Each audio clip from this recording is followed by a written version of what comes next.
2019. Nanti 2024. Nah, kalau ditarik lagi setelah kita merdeka, itu tahun 1955. Ya, saya pun baru 1 tahun lahir waktu itu. Diikuti 172 partai dan perorangan dan golongan. Kemudian 1971 itu diikuti oleh 10 partai. Saya masih hafal: Partai Kristen, Partai Katolik, Partai NU, Partai PNI, Partai Golkar, ya, tidak pakai partai. Kemudian Partai Syarikat Islam Indonesia, Partai Muslimin Indonesia atau Parmusi, Partai Islam Perti, kemudian IPKI, Murba, dan Golkar. Itu 10. Mengapa saya hafal ini? Saya nanti diuji oleh Pak Saripudin. Ini ingat kan waktu-waktu pemilu yang lalu gitu. Kemudian tahun 77 kita pemilu. Tahun 1982, 87, 92, 97. Nah, setelah itu tahun 99 sampai 2024 yang akan datang ini. Nah, kalau yang generasi yang hadir, kecuali Pak Saripudin, Pak Dekan, Pak Amin Kasim, dan dosen, ini waktu perubahan Undang-Undang 99 sudah lahir belum? Iya. Kenapa? Karena waktu itu ya belum lahir. Maksud kita ini jarak dan waktu yang berjalan ini. Apa sebetulnya persepsi generasi kita? Nah, dinamakan yang generasi sekarang ini generasi Z. Sebelumnya milenial. Nah, kita ini Pak Amin Kasim, Pak Dekan, ini generasi Z bukan, milenial bukan, ya ada yang mengatakan kolonial. Ya, saya kira tidak, karena kita sudah lahir, saya kira sudah merdeka semua yang hadir di sini. Ya, kita bukan generasi kolonial ya, karena masih banyak hukum-hukum kolonial yang ada ya. Ini tugas Pak Saripudin Sudingini. Alhamdulillah Undang-Undang KUHP sudah disahkan, diundangkan, namun berlaku lagi 3 tahun yang akan datang. Ini suatu prestasi karena basic laws kita itu sebetulnya adalah rancangan undang-undang KUHP yang 881 bisa kita selesaikan. KUHP ya baru kemarin, kemudian juga KUH Perdata ini belum, KUH Acara Perdata saya lihat sedang dibahas di DPR, KUH Dagang itu adalah basic laws kita, yang itu semua adalah peninggalan kolonial. Jadi waktu saya di BPH itu peneliti sampai tahun 99 itu masih sekitar 450 hukum-hukum kolonial yang masih berlaku. Meskipun itu tidak semuanya artinya tidak sesuai, karena juga banyak hal-hal yang bersifat universal. Nah, oleh sebab itulah kita hadir di tengah generasi yang Z ini. Saya ingin mengambil hikmah ya, bahwa beruntung generasi yang Z ini pada waktu nanti 2024 akan menghadapi suatu peristiwa pemilihan umum yang itu juga merupakan bagian dari dinamika sistem penjagaan negara dan pemilihan umum itu sendiri. Ya, saya mengatakan ya beruntung generasi yang saya, Pak Dekan, Pak Amin Kasim, dan jajaran mungkin dosen ya, Pak Saripudin, kita ikut di dalam berbagai peristiwa-peristiwa dinamika penyelenggaraan negara itu. Dan ini harus ada kesinambungan dengan generasi Z ini yang nanti tahun 2024, apabila tahun 2019 5 tahun yang lalu belum ikut memilih, menentukan pilihannya, saya kira sekarang pasti sudah ikut. Saya yakin juga sebagian besar pada waktu 2019 yang lalu sudah ikut dalam pemilihan umum itu. Nah, saya hanya ingin mengambil suatu kalimat dari Undang-Undang Dasar 45 pembukaan, berbunyi begini: kemudian daripada itu, untuk membentuk suatu pemerintahan negara yang melindungi segenap bangsa Indonesia dan seluruh tumpah darah Indonesia, dan untuk memajukan kesejahteraan umum, mencerdaskan kehidupan bangsa, dan ikut melaksanakan ketertiban dunia yang berdasarkan kemerdekaan, perdamaian abadi, dan keadilan sosial. Nah, inilah selalu diajarkan bahwa inilah tujuan kita bernegara. Ada kata kemudian daripada itu. Ini saya yakin kalau mahasiswa menulis skripsi tesis akan dicoret ini oleh dosen. Kata apa ini kemudian daripada itu?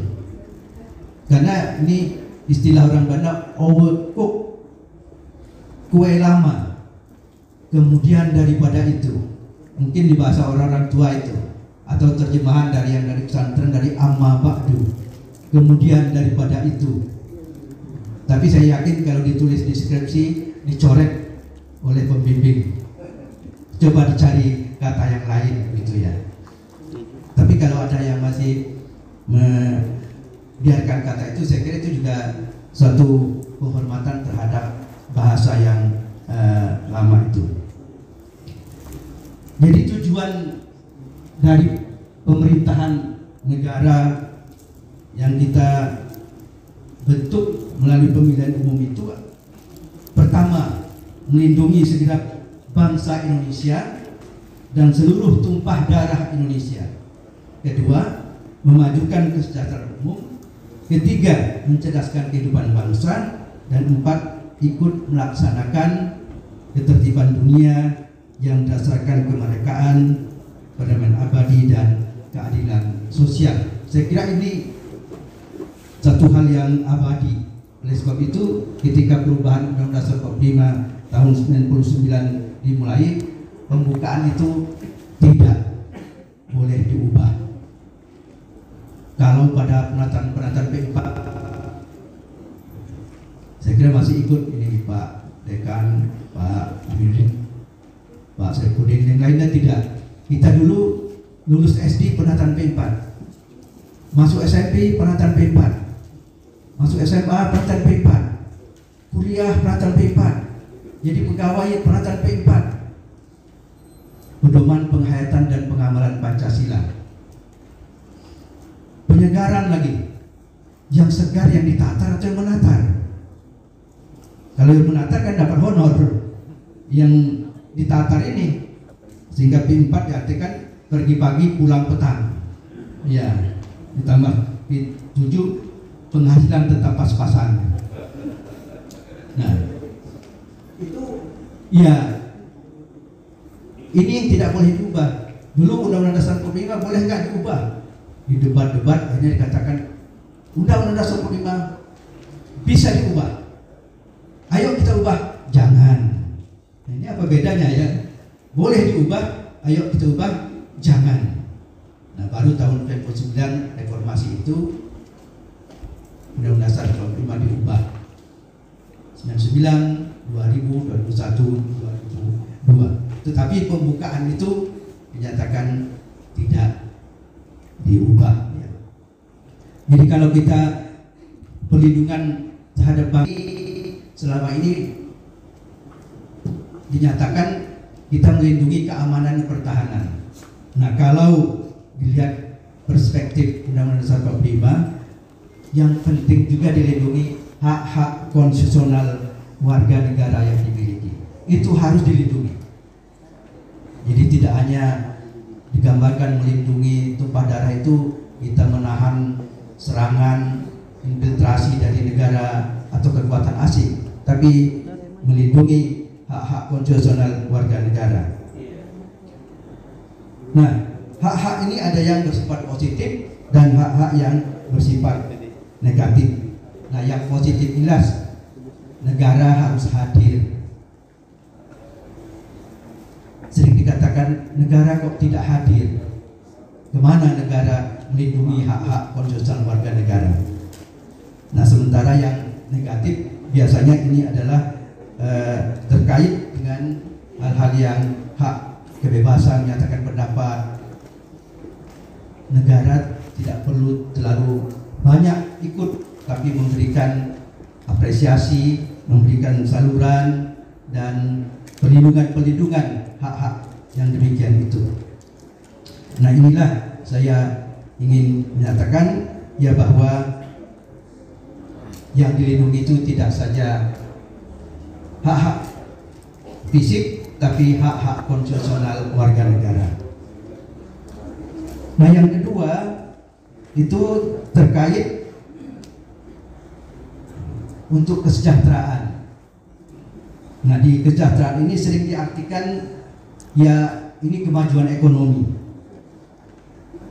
Kalau kita lihat ini tentu tidak hanya berhenti pada yang terkait dengan ekonomi, tapi pengertian kita itu adalah bahagia lahir dan batin. Jadi perekonomian kita itu adalah menuju kepada kesejahteraan. Dulu disebutkan bahwa pembangunan ekonomi itu adalah pemerataan, pertumbuhan, dan keadilan sosial atau juga stabilitas nasional. Tapi sekarang tidak hanya pada itu, tapi bagaimana kita sejahtera lahir dan batin. Ada negara yang sebetulnya tidak berskala internasional seperti negara-negara Skandinavia, tetapi di dalam indeks termasuk negara yang paling bahagia.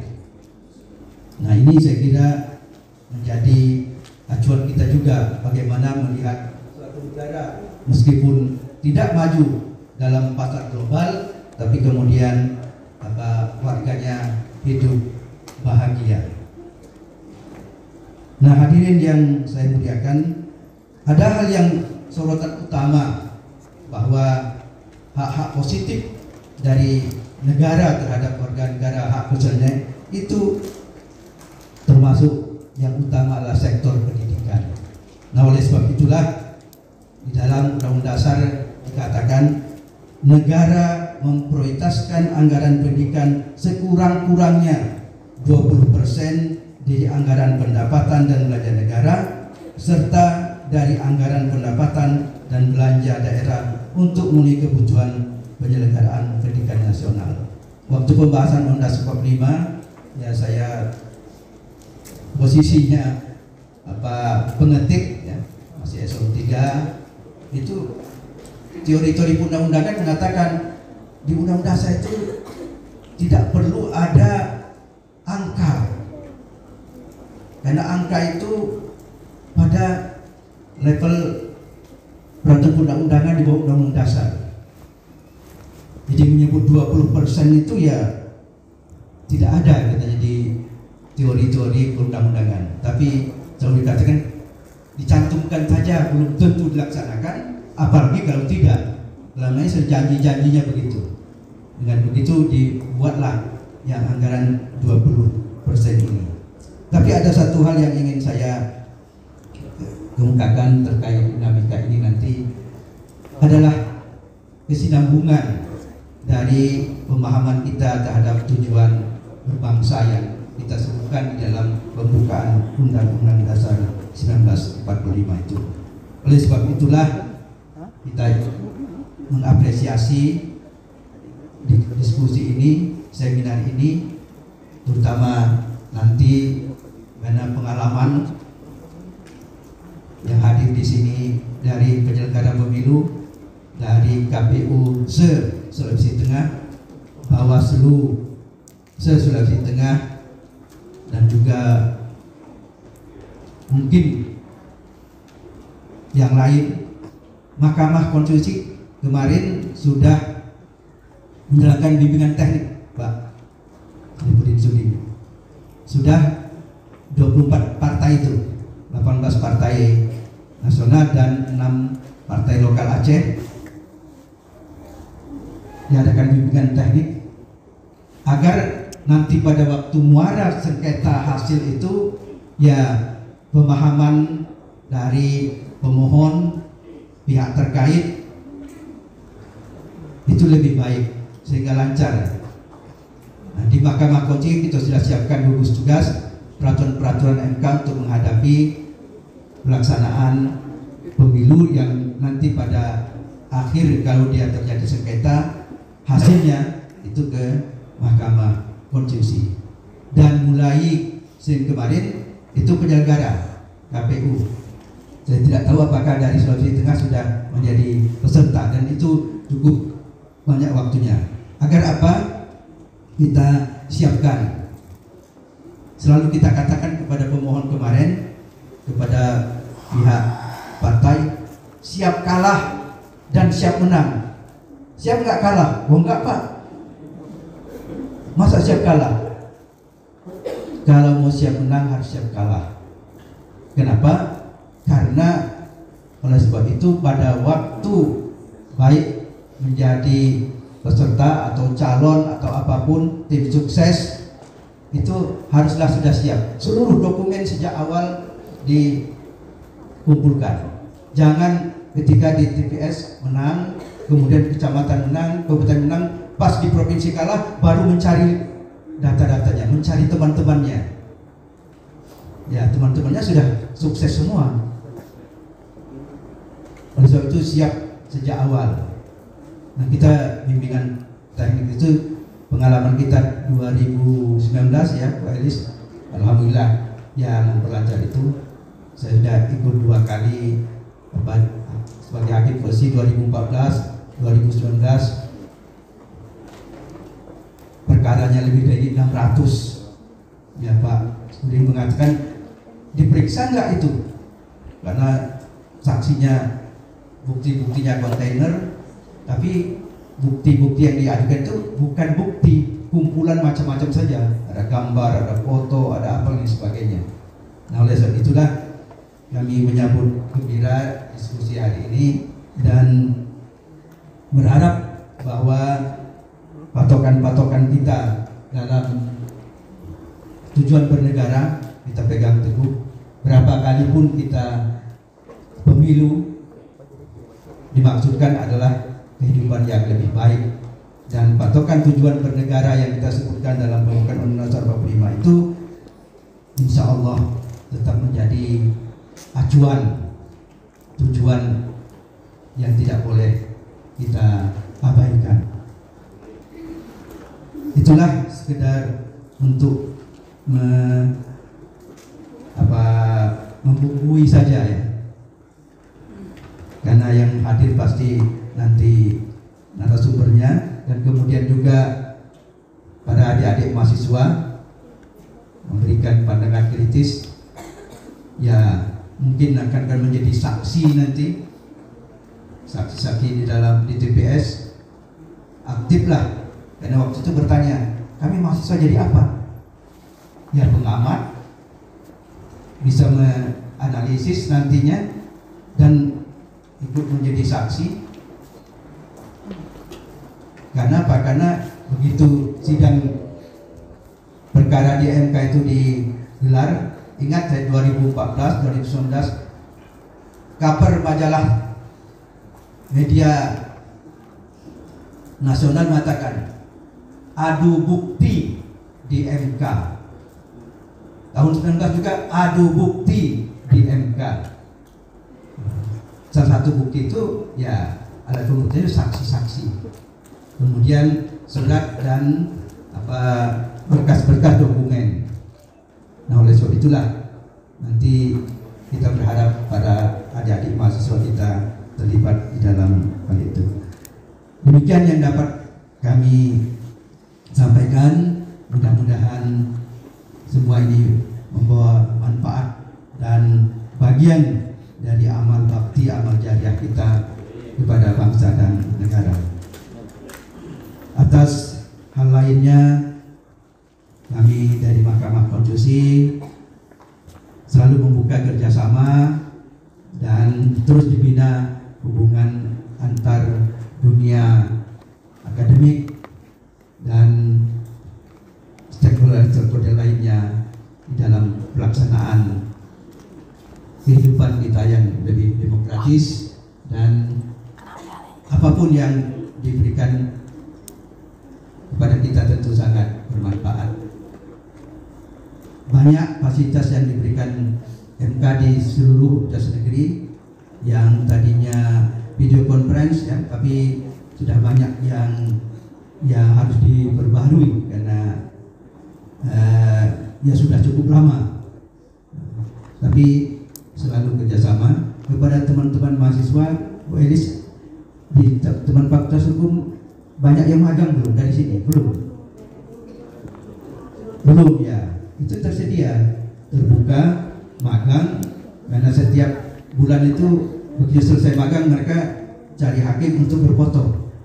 Nah itu ingatnya, karena bimbingannya dilakukan oleh para asisten ahli di kita. Kita ada 20 asisten ahli, 15-nya sudah doktor semua, dan kita pertahankan sehingga kita ditarik ke BRIN, kita tahan. Kita tidak lagi menjadi peneliti, sekarang sebut asisten ahli hakim, karena mereka lah yang akan terus menerus. Hakim itu paling 10 tahun atau kurang dan lain sebagainya ya. Tapi asisten ahli hakimnya, panitera-paniteranya, oleh sebab itu manfaatkanlah adik-adik mahasiswa mau magang dan bentuk-bentuk kerjasama lainnya, menulis di jurnal-jurnal kita. Demikian, sekali lagi mohon maaf apabila hal-hal yang kurang berkenan. Wallahu muwaffiq ila aqwamit thoriq. Wabillahi hidayah wa taufiq. Wassalamualaikum warahmatullahi wabarakatuh.